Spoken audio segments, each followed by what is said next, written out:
The New York Rangers have made a surprising move with their roster today, scratching former first overall pick Alexis Lafreniere. Could this eventually lead to a trade? We're going to discuss some potential trade scenarios that may pop up should this kind of thing continue in New York. Plus, we have some players on the waiver wire, all kinds of injury updates, plus the latest scores and updates from the World Junior Championships. All that and more coming up next. So welcome back to another video here at Top Shelf Hockey. As I mentioned, we have a variety of NHL news and some trade talk to take a look at today. Obviously, lots of speculation going on about Alexis Lafreniere after the coach decided to scratch him for tonight's game, but we'll talk about that in just a few minutes. First up, we have some players on waivers today. The New Jersey Devils and Philadelphia Flyers have both done this today, with Andreas Johnsson of New Jersey and Max Willman of Philadelphia both being placed on NHL waivers for the purpose of being assigned to the minors. Obviously, I would not likely suspect that either player will get picked up. Both players have been on waivers multiple times this season and have yet to be claimed, so I would think that it's probably not likely that we're going to see that happen here by tomorrow, but we'll find out for sure tomorrow at 2 o'clock Eastern Time. A variety of NHL news and notes from around the rosters here. The Ottawa Senators today made a variety of moves, including officially placing Nikita Zaitsev on injured reserve. Of course, he got hurt in their last game. I believe this looks to be a knee injury. Coach DJ Smith says he's going to be out for a little while. Erik Brannstrom, who was hurt prior to the Christmas break, has been officially retroactively placed on IR as well. They did get some good news getting Jacob Bernard-Docker back from injury. He returns in their game tonight against the Washington Capitals, and reports indicate that Artem Zub, of course, who's been greatly missed on the blue line, likely, well, not likely, shouldn't say, but possibly to return to, not tomorrow, but their next game against Detroit, which would be New Year's Eve. So that's a welcome sign there. Josh Norris also appears to be close to returning. He's been practicing doing power play drills, so I think it's getting close, but we're likely going to be, I would say most likely until the early part of January before Norris jumps in the lineup, but we'll see on that. Either way, things are trending in the right direction for the Sens and their, their long list of injured players. The Maple Leafs will welcome back Morgan Rielly tonight after a fairly lengthy absence, so they're in Arizona tonight to take on the Coyotes at Mullet Arena. So Rielly's been out for quite some time. Be interesting to see how this affects their blue line. I find a lot of times when you see a significant player out like that, which certainly, especially a big minute muncher like Rielly, I wonder how that's going to impact the rest of the defensemen. Obviously, he's a strong player. I'm sure he'll be a player welcome back with open arms. But I just find sometimes when strong players are out, everybody else kind of elevates their play. And sometimes you see players take a different approach when a star player comes back. So if anything, it should be a welcome addition. But hopefully he doesn't see anything impact other players. We're also going to see Dryden Hunt make his Leaf debut tonight as well in the Arizona game. The Carolina Hurricanes are getting close to welcoming Max Pacioretty to make his debut with their franchise. Obviously, he was their missing goal scorer, one of the missing pieces they thought they were getting in the offseason. And of course, he suffered a freak accident and had an Achilles tear, so he's been out to start the season. So it's certainly good news that he's getting close. The Canes are doing just fine without him. You throw him into the lineup, somebody who's, a former 30-40 goal scorer should hopefully be a welcome addition, and it's going to find the right spot and see where he fits best there in their lineup. But certainly that's going to be, a good piece of the puzzle there in Carolina. The Islanders also had some not so good news. Oliver Wahlstrom unfortunately suffered a hip injury, so obviously that hip injury is going to keep him out of the lineup for a little while. They're already missing Adam Pelech, who's kind of dealing with the same sort of thing as well. So unfortunately, a couple of situations there that's hard to predict the timelines on, and you certainly don't want to see those types of injuries as well, because they can linger for a while, and of course they can have the long-lasting effects, with concussions that can bring. So hopefully they're not out too long for the Islanders. The Arizona Coyotes have loaned forward Liam Kirk to a team in the Finnish League. Apparently they feel that's best for his development. Liam Kirk is likely going to return and play in the American Hockey League next season, assuming everything goes well. But certainly not, I wouldn't say really the best path, but it's a little bit of a surprising path in a way. But Liam Kirk was a later draft pick. Of course, they want to find the best situation for him to best develop, and obviously they feel going over to Finland is going to be what helps him out. The Avalanche got some brutal news. They've already been dealing with enough injuries. Val Nichushkin, of course, who was arguably one of their biggest surprise players and one of their top MVPs last year, going towards the Stanley Cup, re-injured the ankle that kept him out of action for a big chunk of the season, and is going to be now out indefinitely until they know further about the recovery it's going to take this time around. So obviously they've had a lot of adversity in Colorado. Hopefully they can have a more healthy second half and start getting the players back. They've had a lot of players in their top six and out. It's been a hard go in Colorado this year. Hard to say what's going to happen. I know they're still trending towards being a playoff team, and I would think that that's likely still going to happen. But certainly not. They're certainly at risk to not get a first place finish or finish as high in the standings. They might end up with a tougher matchup to get into the playoffs because of it. The Florida Panthers, who are currently trending to not being a playoff team after winning the President's Trophy last year, certainly having a major setback, are set to get back a couple of players that will be a big boost to them. None of these guys have been out for a super long time, but still Barkov, Ekblad, and Gudas. All three players expected to return this evening for their next game, so that's promising, hopeful news there in Florida. They really need to get themselves going in the right direction. They've certainly, I think after that big trade involving Matthew Tkachuk, it takes time for these kind of trades to really set in. And sometimes you see teams take a little bit of a step back before they can take a big step forward. And that appears to be what they're going through here right now. To recap Day 3 action of the World Junior Championships, yesterday we saw another surprising upset with the Slovakian team beating Team USA by a score of 6-3.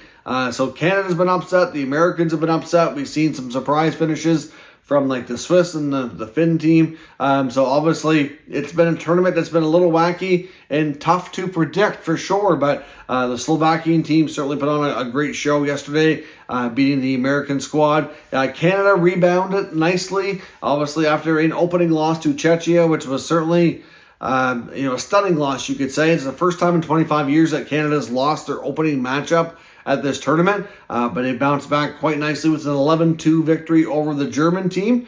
Germany in the last number of years has been pretty decent squad, putting up some good competition. So to not only beat them, but beat them by that wide of a margin was a great result. Connor Bedard tied the record for most points in a game with 7. He had 3 goals and 4 assists. Dylan Gunter, the Arizona Coyotes prospect who was loaned to Team Canada, had a hat trick.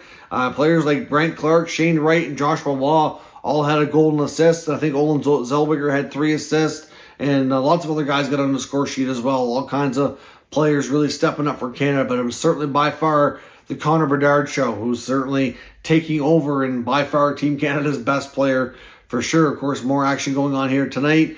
We've had Canada playing Austria right now as I record this video. 3 other games have already been in the works here today as well. We'll recap Day 4's action in our next video. Now, I do want to pause for a moment as well and acknowledge one of our channel sponsors and partners, Exter Smart Wallets. Today's video was brought to you by Exter. Exter is the most successful smart wallet company in the world, and I've got some very high quality products to show you here today. They actually look at how nice of a packaging their products come in.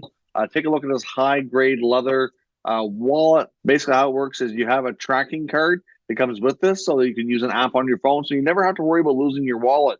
You put your cards up here in the top part. Look how easy it is to gain access. Boom. Just like that, you can take out whatever one you need. It's super easy access. You're not fumbling around. You get a couple extra spots over here as well. Plus, you have this nice clip, or if you have a little cash or anything else that you want to, other stuff you want to keep in there. And if you don't want like a full-fledged wallet and don't want quite as much space, I also have another great product here to show you as well as their aluminum card holder. So it's very sleek, very small, very light. Same sort of concept. You can just put some cards here on the top, and look how easy there's a little button here you click, and it fans them right out just like that. Bam. You have access to everything right there. And of course, if you do have like a little something extra you want to clip on just to carry around, you have that right here. You get your tracking card on the back so you don't lose it. Like phenomenal products. And with Top Shelf Hockey, there'll be a code in the pinned comment down below. You can get up to 40% off. Plus, I'll highly recommend you check out these great wallets. Not only are they great quality, like I said, you can't lose them because they're trackable with the smart wallet technology they have instituted in it. So check out extra.com at the link below with the personalized link here from Top Shelf Hockey, and you'll see the promo code as well. So thanks for checking out Extra Smart Wallets. As mentioned there's certainly a pinned comment down below with the shopping link if you want to check out. They're a high-quality product, and I certainly would appreciate it if you check out. The big news of the day is the Rangers scratching Alexis Lafreniere.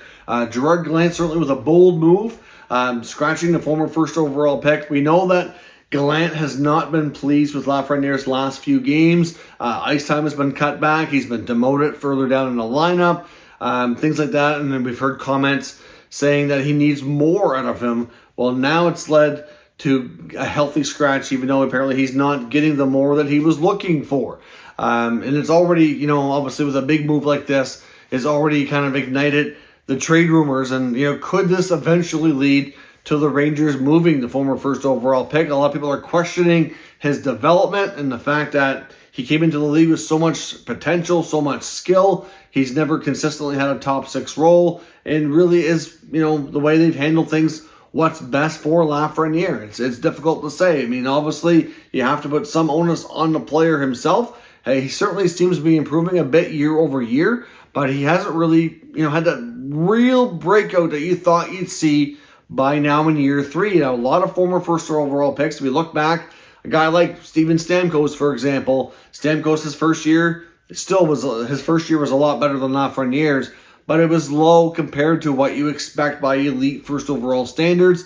And then year 2, he exploded, and I think he had 50 goals and almost 100 points. Some other first overall picks you've seen have a slow first season, but then boom, by year 2, they're just flying.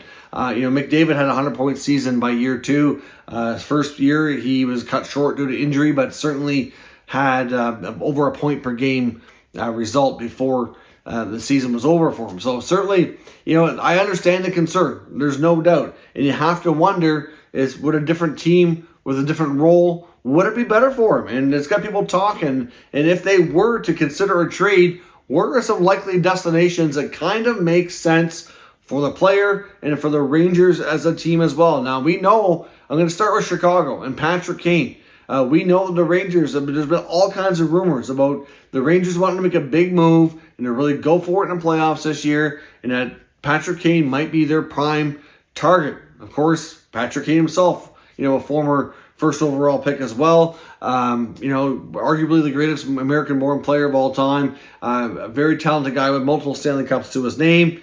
Is Patrick Kane their target? And if so, there's been speculated they might not have a choice but to give up a player like a Lafreniere or a Kakko to make it happen. Now, would they want a Stanley Cup more so than to take the risk of renting Patrick Kane and losing one of these top young players forever? Because once they trade him, they're gone. It's just that simple. But Chicago, to me, if they want to make a big trade and get Patrick Kane, that might make a sense for a scenario for that. Now, another team to take a look at would be Vancouver. Vancouver has multiple forwards that might be a good fit for a trade deadline pickup for the New York Rangers that might be just as good or better than Patrick Kane, including Bo Horvat, of course, another high goal-scoring centerman. Would Vancouver, obviously be able to make good use of Lafreniere, maybe play him on a line with Elias Pettersson? I think the Canuck fans would love the idea of, if they're going to lose Besser or Horvat or somebody, to get a guy like Lafreniere in return would be phenomenal. Now, I'm not sure that exactly the Rangers would do that deal, but certainly something to think about for sure. Now, I do think that Vancouver Canucks and Bo Horvat has been mentioned about maybe being a target for the Rangers, but there's been lots of other teams out there as well. But still, Brock Besser's name is out there in the rumor mill. There was even a point in the offseason that was speculated that the Rangers and Canucks even came close to making a deal for JT Miller. Now that Miller's signed for an extension for the big money that the Canucks gave him, I don't know that the Rangers would want to do that deal any longer. I think they were more interested in Miller when he was still on, a shorter term expiring contract. But at the same time, you have to think that, there certainly would be some interest with some of the guys there in Vancouver. Another team to possibly consider would be Montreal, and there's a connection there. Of course, Lafreniere's French-Canadian. The Montreal Canadiens always get linked, and even if it's just the media kind of stirring the pot a little bit around top French-Canadian star going back to Montreal. It's been a long time since the Montreal Canadiens have had a real high-end star Francophone player. There was a lot of talk that the Habs were going to end up getting Lafreniere at the 2020 draft when Lafreniere went first overall. Montreal was supposed to host the draft. They were rumored to make a big splash, maybe consider trading up for first overall if they didn't get it in the lottery. And of course, the draft ended up being virtual. They didn't get a trade, but it was heavily speculated that they were going to find a way to get that. Of course, that was still under Marc Bergevin, the old regime. Jeff Gorton, who runs the Canadiens now, was the Rangers, who drafted Lafreniere. So there's yet another connection. Obviously, Montreal has a lot of interesting young prospects, a lot of interesting draft currency. It would be a different kind of trade for the Rangers if they wanted to entertain that kind of deal. I don't know that the Montreal Canadiens have a player that helps them win today. I mean, I guess unless they maybe went for a player like Josh Anderson, which I'm not really convinced they would want to do, but you never know. Maybe that's something that they would be interested in, but I can't see it. But obviously, the New York Rangers trading Lafreniere, what would they want in return? Would they want Cole Caulfield? I hope Montreal's not going to do that. Are they going to ask for Nick Suzuki? Well, we know the Montreal Canadiens aren't going to do that either. They're not going to give up any of their super bright young players. Kirby Dach, maybe, but I doubt it. Who would the Rangers want Kirby Dach? I don't know that they would really get an upgrade in that sense. Obviously Lafreniere and Dach are both young players with tons of potential. But I think if the Rangers are going to consider trading Lafreniere, I think they're only going to do it if they get a player that offers them that win now status, that helps them get, there's no guarantees, of course, but as close as they can get to a guarantee to getting a Stanley Cup. If they're giving up Lafreniere, they want a cup now to compensate for it. And to me, that makes a ton of sense. Like, you're not going to do it for the rental of a player only to bow out in the first or second round. I mean, it could still happen. There's no guarantees in life, as we know, but you're going to want to make that risk, assessment and decide if it's something you feel that you can handle or not. But certainly Alexis Lafreniere, if he becomes to the point that he's unhappy and asks for a trade, there's going to be tons of interest. Even though he hasn't exactly been lighting it up, he still has got a strong pedigree, a lot of skill. There's a lot of teams, I think, would take a look at him and say they'd love to have a chance to see if they could activate all those skills that they saw in junior and find a way for him to become a star player. I think if he's given the right role, the right team, play with the right line mates, I think he could unlock some of that, and we could see a better version of Alexis Lafreniere than we've seen so far with the New York Rangers. But you got to wonder, is this a development issue on the team side? Is this the player just not living up to potential? What is causing things to not work out? I mean, to one extent, you get Capo Caco taken second overall as well, and obviously different draft. But those two guys were expected to be, by the time they're in their third and fourth season in the NHL, much bigger stars, and they've yet to really show that. Is this a case of players just not living up to it?